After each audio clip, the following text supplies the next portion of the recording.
존 뉴턴이라는 여러분 잘 아는 우리 어메이징 그레이스라는 찬송가 있는 곡을 쓴 성공의 신부 출신의 쓴 글이 있습니다. 우리 같이 한번 읽어볼까요? 나의 기억이 희미해지기는 하지만 두 가지 사실은 아주 분명하게 기억한다. 나는 큰 죄인이고 그리스도는 위대한 구세주라는 사실이다. 아마 이분의 이 짤막한 고백을 통해서 우리가 깨닫는 것은 우리 자신의 흉악한 죄를 깨닫고 온전히 하나님 앞에서 주님의 십자가 은혜 앞에서 무릎 꿇고 회개할 때 우리가 흘리는 눈물들이 있습니다. 그 흘리는 눈물은 하나님으로부터 용서를 받았고 또 구원을 받았던 그 은혜에 대한 감사와 기쁨과 찬양의 눈물일 것입니다. 그래서 이분은 우리가 잘 아는 찬양 가사, 나 같은 죄인 살으신 주의 놀라워. 우리 인생에 우리 그리스도인에게서 가장 큰 하나님의 은혜가 있다면 우리를 죄악 가운데서 우리를 건져내 주시고 우리를 용서해 주시고 우리를 받아주시고 우리를 살려내 주신 그 가장 큰 강력한 구원의 은혜. 바로 이것이 우리 성도들의 가장 우리가 잊을 수 없는, 말할 수 없는 그런 은혜일 것입니다. 바로 이분은 이제 그런 은혜를 경험했다. 그래서 이런 찬양 가사도 우리에게 남겼고 정말로 온 인류가 사랑하는 그러한 찬양, 곡을 이렇게 가사를 남겼던 것을 우리는 잘 알고 있습니다. 우리가 지금 사순절기 두 번째 주일을 맞고 이제 말씀과 묵상을 통해서 그리고 기도를 통해서 회개를 하고 또 우리가 하나님 앞에 우리의 자신의 죄와 허물과 부족함과 연약함을 주님의 은혜 앞에 십자가 앞에 다 내려놓고 용서해달라고 간구하고 우리 자신을 거룩하게 깨끗하게 하나님의 은혜밖에 부족함이 없도록 우리를 정결하게 해달라고 간절히 통회하며 회개하고 자복하는 그러한 은혜의 절기를 우리는 지나고 있습니다. 그래서 우리는 절제의 삶을 통해서 하나님을 묵상하고 주님께 가까이 나아가는 그런 절기, 은혜의 절기, 사순절기를 통과하는 중에 오늘 우리가 읽었던 이 본문은 그리스도로 살아가는, 그리스도의 제자로 살아가는 우리들이 이 세상에 살아가는 동안 그리스도의 제자로, 한마디로 얘기하면 제자도, 이 제자도의 삶을 어떻게 살아야 하는가, 어떤 가치와 어떤 기준과 어떤 원칙을 가지고 살아야 제자다운 삶을 사는 것인가 하는 것을 가르쳐주는 주님의 말씀이기도 합니다. 오늘 몇 가지로 같이 이 말씀을 좀 생각을 해보고 우리가 이 사순절기를 지나는 동안 정말 주님 앞에서 제자다운 삶이 무엇인가, 그래서 참된 제자란 어떤 가치를 갖고 그 가치와 목표를 위해서 살아가는 존재가 그리스도의 제자인가 한번 같이 생각하고 은혜를 나누려고 합니다. 오늘 설교노트에 보시면 첫 번째, 오늘 본문을 통해 우리가 배우는 것은 신앙 공동체, 제자로 살아가는 제자도의 삶을 살기 위해서는 주님이 가르친 급진적인, 제가 지난주에 썼던 단어입니다. 아주 레디컬한 영어로 급진적인 기본 원칙이 한 가지 있죠. 오늘 본문은 그 원칙을 예수님이 우리에게 가르치고 있습니다. 이 7절로 34절까지 있는 내용에 보면 원수 사랑입니다. 원수를 사랑하라는 가치입니다. 이 7절에 보니까 그러나 너희 듣는 자에게 내가 이르노니 너희 원수를 사랑하며 너희를 미워하는 자를 선대하며 이 8절에 너희를 저주하는 자를 축복하고 너희를 모욕하는 자를 위하여 기도하라. 참 어려운 말씀입니다. 순종하기가, 따르기가 너무나도 힘든 말씀이기도 합니다. 그래서 저는 이런 주님의 말씀을 레디칼, 아주 급진적인 가르침이다 이렇게 표현을 했습니다. 예수님은 자신의 제자로 말씀을 순종하고 구원받은 자로 하나님의 백성들의 모임, 신앙 공동체, 구성원, 주의 제자로 살아가는 그런 삶을 살겠다고 결단하는 그런 성도들, 저와 여러분에게 제자의 삶을 올바르고 건강하게 세워가려면 어떻게 살아가는가? 가장 근본적인 대원칙, 기본 원칙을 오늘 우리에게 말씀하고 있습니다. 원수를 사랑하라는 것입니다. 그런데 이 대원칙을 말씀하면서 주님은 이에 대한 구체적인 사례도 제시를 해주면서 우리에게 가르쳐주고 있습니다. 먼저 예수님은 신앙 공동체, 우리 그리스도인에게 대체 원수는 누구냐? 어떤 원수들이 있는가? 오늘 몇 가지 사례를 예수님이 제시해 주고 있죠. 첫 번째 원수는 누굽니까? 우리를, 그리스도인을 미워하는 사람들. 자, 그런데 이 원수들, 우리를 미워하는 이 원수들을 사랑하는 방법, 원수를 사랑하라고 했는데 사랑하는 방법은 무엇인가? 그들을 선대하라 이렇게 했죠. 선대하라. 이 선대한다는 말은 헬라어를 보면 칼로스라는 단어가 쓰여요. 칼로스. 이것은 바로 최상의 아주 호의적으로 아주 매력적인 방법으로 그 사람들을 다가가라는 뜻입니다. 그 사람이 너에게 어떻게 대하든 상관없이 너희를 미워하고 정말 너희에 대해서 좀 안 좋게 얘기한다 할지라도 상관없이 그 사람에 대해서 너희들은, 제자인 너희들은 바로 최선을 다해 호의적으로 아주 매력적인 방법을 동원해서라도 그 사람에게 다가가는 삶을 살라는 것입니다. 이것이 선대하라는 주님의 명령의 내용입니다. 두 번째로 다른 원수는 누굽니까? 우리를 저주하는 자들이 있습니다.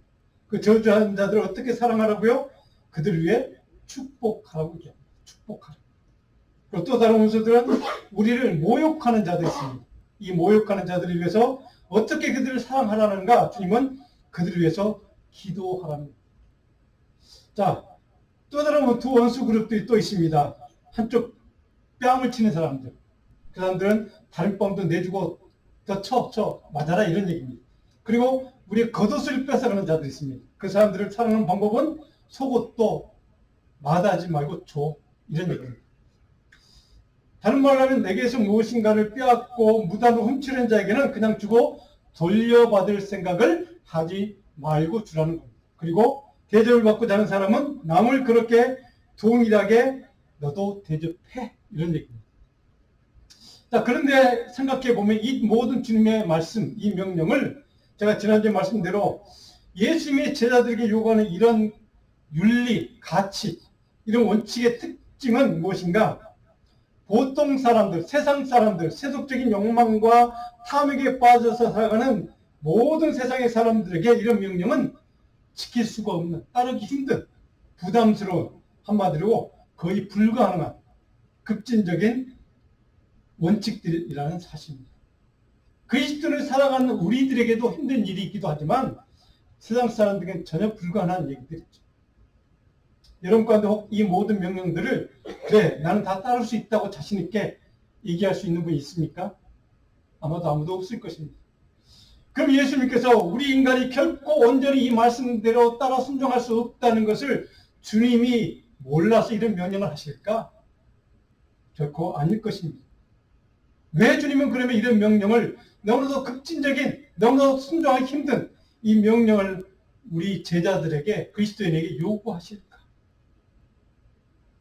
주님은 적어도 나를 따른, 나를 믿고 나의 제자로, 그리스도의 제자로, 하나님의 백성으로 살아가는 사람이라면 보통 세속적인 삶을 사는, 그런 세속적인 가치와 원리에 따라 사는 사람과는 전혀 다른 삶을 살기를 원하셨기 때문에 우리 그리스도인에게 주의 제자로 살겠다고 결단했던 우리들에게 이런 명령을, 너무나도 과격한 명령을 주님은 요구하고 있다는 사실입니다.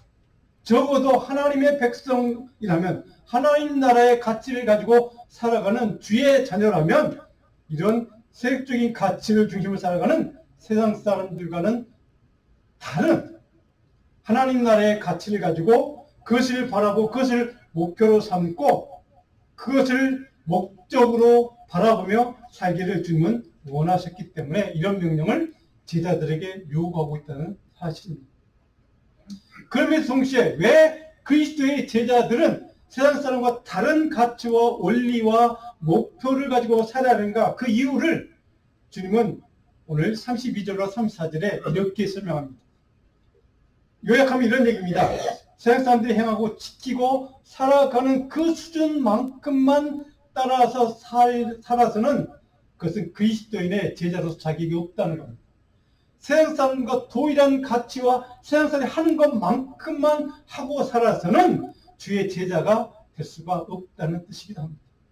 주의 제자라면 하나님 나라의 원칙과 가치를 가지고 마음속에 품고 주님의 백성으로 살아가는 믿음의 결단한 사람이라면, 성도라면 적어도 세상선의 가치 기준과 그들의 윤리와 도덕 기준보다는 더 차원이 높은 그런 수준과 그런 가치와 그런 기준을 가지고 살기를 주님은 원하신다는 뜻이기도 합니다. 사람들이 지키기가 너무 힘든, 너무 어려운 이 가치 기준을 우리에게 가르쳐준 이유, 세상 사람들 전혀 생각할 수도 없는, 상상할 수도 없는 그런 수준의 삶을 주님은 살기를 우리에게 요구하고 기대하셨기 때문에 이런 명령을 하고 있다는 사실입니다. 그 이유에 대해서 주님이 제시하는 그리스도의 올바른, 하나님의 백성들 올바른 삶의 윤리와 가치, 복음의 가치는 무엇인가? 오늘 크게 두 번째로 원수를 사랑하는 이 대원칙에 따라서 오늘 주님은 우리에게 하나님의 방식에 따라 살라고 말씀합니다. 하나님의 방식. 35절로 36절에 두 가지 원칙이 있습니다. 하나님의 방식이란 뭐냐? 원수를 사랑하는 이 대원칙 하에서 하나님의 방식, 우리가 할 수 있는 방식이 뭐냐? 35절의 첫 번째, 선을 행하되, 원수에 대해서 선을 행하되 대가나 보상을 바라지 말고 선을 행하라는 것입니다. 35절의 내용 보면 오직 너희는 원수를 사랑하고 선대하며 아무것도 바라지 말고 구워주라. 그리하면 하나님이 상이 클 것이고 그리고 저기 높으신 하나님의 백성, 자녀가 될 수 있다는 뜻입니다. 원수를 사랑하는 방법, 구체적인 방법과 하나가 무엇인가 선을 행할 때, 누군가에 대해 선대를 행할 때, 누군가에 대해서 환대를 행할 때, 긍휼을 베풀 때 아무것도 대가를 바라지 말라는 말씀. 두 번째로 원수를 사랑하는 방법 가운데 하나, 36절에 보니까 너희 아버지의 자비로운 같이 너희도 자비로운 자가 되어라. 하나님 아버지의 긍휼을 따라, 주님의 자비하심을 따라 그것을 입었던 자비와 긍휼을 입은 너희들도 마찬가지로 다른 세상 사람들에게 은혜로 반응하는 삶을 살라는 것이죠. 은혜의 삶을 살라는 것이죠. 왜? 우리가 그런 은혜를 입은 자들이기 때문에. 주님께 받은 은혜만큼 주님께 받았던, 누렸던 그 긍휼의 삶을 너희들도 베풀고 살라는 것입니다. 이것이 원수를 사랑하는 이 대원칙하에서 우리가 할 수 있는 구체적인 두 가지 방법을 주님은 제시해주고 있습니다. 도대체 무슨 뜻입니까? 우리가 크리스찬으로 살아가면서 세상 사람들과 동일한 세상 지경 안에서 우리는 살아갑니다. 그들과 부딪혀서 섞여서 살아가야 되고 그들이 추구하는 세상의 가치, 세속적인 가치, 그들이 추구하는 욕망의 가치를 그런 사람들과 그런 삶의 가치를 갖고 살아가는 사람과 마찬가지로 섞여서 살아가야만 합니다. 그런데 그럼에도 불구하고 우리 그리스도인이라면, 제자들이라면 무엇인가 그들과는 다른 가치와 목표와 방법으로 다른 수단으로 살아가야 한다는 것을 주님은 우리에게 요구한다는 사실입니다. 세상 사람들은 원수에 대해서는 이해는 이, 눈에는 눈, 받은 만큼 똑같이 대갚아주는 원칙으로 살아가는 게 세상 사람들의 그들의 상식이고 그들의 원칙이고 그들의 가치이기도 합니다. 그러나 그리스도의 제자, 성도는 원수에 대해 사랑하고 선하게 대하는 그런 다른 가치로, 그런 방법으로 살아가야 한다는 것이죠. 또한 세상 사람들은 자기의 선한 행위에 대해서 그것에 대한 대가를 요구합니다. 내가 한 만큼 너희도 나한테 갚아, 나한테 해줘 라고 하는 게 세상 사람들의 가치입니다. 그것이 명예가 됐든 그것이 바라는 요구하는 대가가 돈이 됐든 명예가 됐든 칭찬이든 무엇인가 보상을 요구하는 게 세상 사람들의 가치입니다. 그러나 하나님의 자녀인 그리스도의 제자들은 어떤 보상이나 대가를 기대하지 말라는 것. 그리고 하나님처럼, 하나님의 악한 자에게도 하나님의 긍휼의 은혜를 베푸시는 것처럼 너희도 자비와 긍휼을 받은 만큼 세상 사람들에게 동일하게 긍휼을 베푸는 삶을 살라는 것. 이것이 그리스도의 제자에게 요구하는 삶의 가치요 원칙이고 하늘나라의 가치라는 사실을 주님은 오늘 우리에게 가르쳐주고 있습니다. 한마디로 얘기하면 하나님의 백성들은 하나님의 은혜, 하나님의 긍휼을 베푸는 가치를 갖고 살라는 뜻입니다. 어떻습니까? 세상 사람들의 가치, 우리가 이렇게 살아왔던 우리의 과거의 삶의 가치와 너무나도 다른 가치를 우리는 오늘 예수님을 통해 깨닫게 됩니다. 전혀 세상과 우리가 살아왔던 과거의 삶의 방식과 목표, 가치와는 전혀 다른 가치와 목표를 우리 그리스도인에게 주님은 제자들이 요구하고 있다는 사실입니다. 이것이 하나님 나라 백성들의 가치라고 우리에게 말씀하고 있습니다. 명령입니다. 주의 요구입니다. 예수님들의 이런 원칙과 가치 기준을 진정한 제자도라고, 이것이 주님을 따르는 백성들의 살아야 할 가치라고 말씀하는 이유, 왜 이런 삶의 윤리, 우리 그리스도인의 삶의 가치를 제시해주는 이유, 우리가 이대로 살 수 있어서요? 결코 우리는 이 말씀대로 살기가 어려운 존재들이 우리입니다. 그 말씀대로 따라 사는 것이 서양 사람들이나 우리나 그렇게 별반 다르지는 않을 것입니다. 그럼에도 불구하고 왜 이런 이유를 우리에게 제시해 주시는 것일까? 사순절기 동안 우리 모두가 묵상해야 될 주제로 삼았으면 좋겠습니다. 내가 이 땅에 세상성과 같이 섞여 살아가지만 내가 적어도 그리스도의 제자로 주님을 따르는 믿음의 사람으로 하나님 나라의 백성으로 하늘나라를 바라보는 주의 백성으로 살아가는 한 내가 할 수 있는 일, 내가 따를 수 있는 일, 내가 그래도 이것은 당신과는 달라라고 보여줄 수 있는 그런 가치, 적어도 하나는 우리가 사람들에게 보여줄 수 있는 믿음의 가치를 붙들 수 있기를 간절히 축원합니다. 이 사순절기에 정말 적어도 내가 할 수 있는 이 주님이 가르쳐주는 그 여러 가지 가치들 가운데 내가 그래도 이것만은 내가 행하고 살아야 되겠다고 하는 그런 가치를 하나씩 결정해서 그거 하나는 지키고 사는 그런 저와 여러분들에게 간절히 축원합니다. 이것이 사순절기를 지나면서 저와 여러분들에게 주시는 주님의 숙제입니다. 오늘 이 말씀 우리가 읽으면서 이 말씀이 어떻게 이걸 따르라고? 맞습니다. 따를 수 없습니다.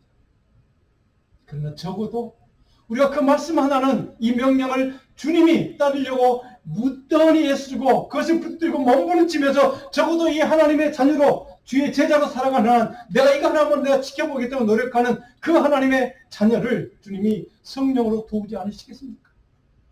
그 일을 감당하겠다고 결단하는 그 순간 성령께서 우리 안에 들어오셔서 성령의 권능으로 말미암아 우리에게 왜 그 일을 감당할 수 있는 능력을 주님이 주시지 않겠습니까? 중요한 것은 우리가 그 믿음의 결단을 하지 못한다는 사실입니다. 우리 그 믿음의 의지가 없습니다.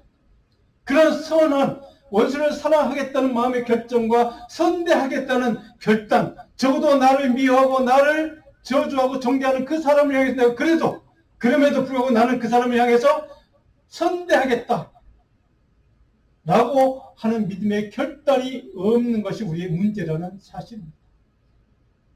사랑하는 여러분, 오늘 그리스도인의 제자로 살아가는 우리 신앙공동체 저와 여러분들에게 주님이 참된 제자의 원칙을 말씀해 주고 있습니다. 구체적으로 그것을 어떻게 실천할 수 있는지 그 방법까지도 주님은 말씀하고 있습니다. 그것은 자비의 삶, 긍휼의 삶, 은혜의 삶을 살라는 것입니다. 이것이 오늘 주님이 우리에게 요구하는 가치 기준 잣대입니다. 구체적으로 오늘 37절 49절까지 우리가 읽지는 못했지만 또 주님은 여러 가지 내용을 통해서 우리에게 이렇게 한번 살아보라고 실제적인 예를 제시해 주시면서 우리에게 권면하고 있습니다. 성경적인 원칙들을 여러 가지로 말씀하고 있는데 첫 번째 두 가지만 좀 살펴봤으면 좋겠습니다. 37절로 49절 세 번째 큰 단락에 하나님이 원하시는 신앙 공동체를 세우는 제자도로서 정말 주님의 제자들을 온전히 실천하고 살아가는 성경적인 원칙들은 무엇이 있을까? 37절 39절 첫 번째로 남에 대해 판단하거나 정죄하거나 비판을 하지 말라라고 명령합니다. 두 번째로는 40절로 49절까지 그 내용이 쭉 기록되어 있는데요. 참 선생이신, 진정한 참된 교사이신 예수님의 가치와 방법에 따르는 훈련을 받아야만 한다는 겁니다. 예수님이 가르쳐주는 가치와 그 방법에 따라서 우리가 무던히 훈련받고 연단받고 그것을 행하려고 노력하는 수고와 땀이 우리에게 필요하다는 것입니다. 41절로 41절에 특별히 보니까 우리가 잘 아는 말씀 있죠. 내 눈 속에 있는 들보는 내 못 보고 남의 형제 눈에 있는 티끌을 보고 그 티끌만 욕하고 정죄하느냐라는 주님의 말씀이 우리가 잘 아는 말씀 아닙니까? 우리는 자신의 허물과 죄와 부족함을 인정하고 깨닫고 스스로 점검하고 성찰해야 한다는 뜻이기도 합니다. 자신의 눈 속에 있는 들보와 상대방에 있는 티끌, 바로 이 차이를 깨달으라는 겁니다. 이 차이를 성찰하라는 겁니다. 하나님의 백성, 우리 성도들의 삶의 모습을 통해 선한 열매를 맺도록 오늘 주님은 선한 마음을 품고 그리고 선한 삶을 살라 이렇게 명령합니다. 선한 마음을 품고 선한 삶을 사는 것, 이것이 성도들, 제자도라고 얘기합니다. 참된 그리스도인의 제자도는 무엇인가? 바로 선한 마음을 품고 선한 삶을 살면 선한 열매를 주실 것이다 하는 겁니다. 그야말로 이것이 바로 저는 은혜의 삶이라고 믿습니다. 긍휼의 삶, 은혜의 삶이란 바로 여기에 있습니다. 세상 사람들과는 다른 가치 기준과 삶의 윤리 기준에 따라 사는 것이란 무엇이냐? 바로 은혜의 삶을 사는 것입니다. 긍휼을 베푸는 삶을 사는 것입니다. 근데 여기에서 예수님은 하나님 나라 백성이 가져야 될 성경적인 가치와 삶의 윤리를 따라 살면 한 가지 축복을 주시겠다는 약속을 우리에게 주십니다. 47절에 48절에 보니까 이렇게 말씀이 기록됐죠. 내게 나와서 내 말을 듣고 행하는 자마다 48절에 보니까 집을 짓되 깊이 파고 주철을 반석에 놓은 사람 같으니 큰 물이 나서 탕류가 그 집에 부딪히되 잘 지었기 때문에 능히 요동하지 못하게 하였다. 자, 내 말을 듣고 그리고 행하는 자, 듣는 것 플러스 행하는 자, 이렇게 두 가지가 함께 나와 있다는 것을 여러분 주목하십시오.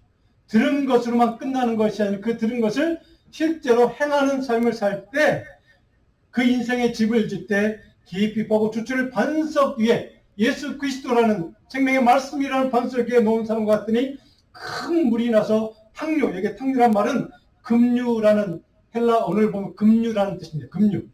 급류가 그 집에 부딪히되 잘 집을 지었기 때문에 능히 요동하지 않을 것이다. 이 은혜를 주시겠다는 약속입니다. 여기에 탕류라는 말, 여러분 급류라는 말이긴 하지만 세상의 여러 세상 풍파, 거친 인생의 풍파들, 어려운 문제들, 혼란, 고통, 질병의 문제들, 수많은 인생의 장애물들, 모든 것을 포함한 것을 우리에게 탕류라는 단어로 표현했습니다. 이 탕류가 그 집에, 우리 인생이라는 집에 부딪혀 올 때 복음, 예수 그리스도 생명의 말씀 위에 지은, 거기에 뿌리 박은 인생의 집을 지은 사람들은 능히 요동하지 않을, 어떤 탕류가 부딪혀와도 요동하지 못하도록 하나님이 지켜보아 주실 것이다 라는 약속입니다. 여기 요동한다는 말을 여러분 기억하십시오. 이 요동하는 말은 이 헬라의 오네의 의미는 뭐냐면 불안과 염려와 근심과 걱정과 분노로 마음이 들끓어오르는 겁니다. 마음이 뒤흔들리는 겁니다. 불안해서 분노로 마음이 막 끌어오르는 그런 상황을 뜻하는 게 요동하는 겁니다. 우리 인생의 거센 폭풍과 같은 탕류, 어떤 질병의 문제와 같은 탕류, 내가 감당하기 어려운 수많은 인생의 환란이 휘몰아 오는 그런 세상의 탕류들이 내게 부딪혀 올 때도, 그럼에도 불구하고 바로 예수 그리스도라는 생명의 말씀이라는 복음이라는 그 가치 위에 인생의 집을 세워가는 사람은 결코 그러한 문제들 때문에 흔들리거나 분노하거나 요동하지 않게 하실 것이다. 사랑하는 여러분, 신실한 주님의 제자들에게 주시는 이 약속을 오늘 여러분에게 주신, 내게 주신 약속으로 아멘으로 화답할 수 있기를 축원합니다. 탕류에서도 결코 요동하거나 흔들리거나 움직이거나 그렇게 우리에게 불안하거나 떨지 않도록 주님의 말씀 가운데 우리의 삶의 모든 우리 신앙의 뿌리를 든든히 거기에 뿌리박고 사는 한. 주님은 우리 그렇게 흔들리지 않도록 요동하지 않도록 우리를 지키고 보호해 주실 줄로 믿습니다. 이것이 주님의 약속입니다.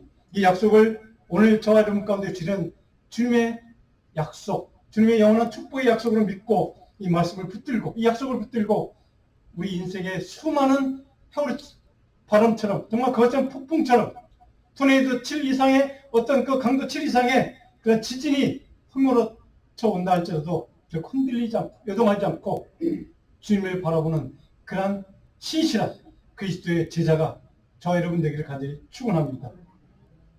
오늘 이 말씀 가운데 오늘 주님께서 우리에게 명령하는 감당하기 어려운 정말 따르기 어려운 이 명령과 이 말씀을 교훈을 주시는 이유,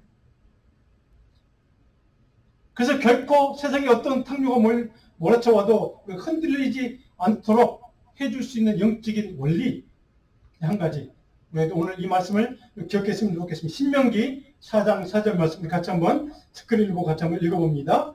오직 너희의 하나님 여호와께 붙어 떠나지 않은 너희는 오늘까지 다 생존하였느니라.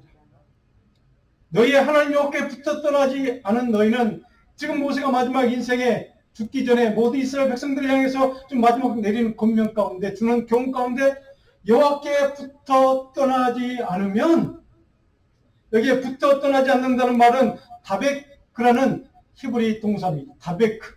이 말은 하나님께 딱 달라붙어서 결코 떨어지지 않는 그런 태도를 얘기합니다. 어떤 인생의 폭풍과 탕류가 몰아쳐 온다 할지라도 결코 하나님을 붙드는 그 믿음의 손을 놓지 않고 그것을 붙들고 어떤 상황에서 환경에서도 결코 하나님을 떠나지 않는 한, 바로 오늘까지 너희는 다 생존했던 것처럼 이스라엘 백성들 바로 살려주신 것처럼 하나님 우리의 삶을 살려주시고 은혜를 부어주시고 긍휼로 충만히 채워주실 줄 믿습니다. 저는 저와 여러분의 인생이 그런 복으로 채워지기를 축원합니다. 자, 여러분 하나님 부르실 때까지 살아가는 그 인생의 끝나는 호흡이 다하는 그 순간까지 하나님 생명의 말씀 그리스도의 복음에 붙어 떠나지 않는 다백하는 인생을 사는 저와 여러분, 그래서 우리의 삶의 남은 인생이 하나님의 나라를 이 땅에 세워가는 일에, 하나님의 복음을 온전히 이 땅에 선포하는 일에, 주님의 말씀과 명령을 순종하는 일에 부족함이 없도록 저와 여러분의 인생 가운데 승리의 권능으로 주님의 은혜의 말씀으로 권능의 손길로 붙잡아 주신 은혜를 체험하는 신실한 주의 종들로 살아가기를 주님으로 축복하고 축원합니다. 기도하겠습니다.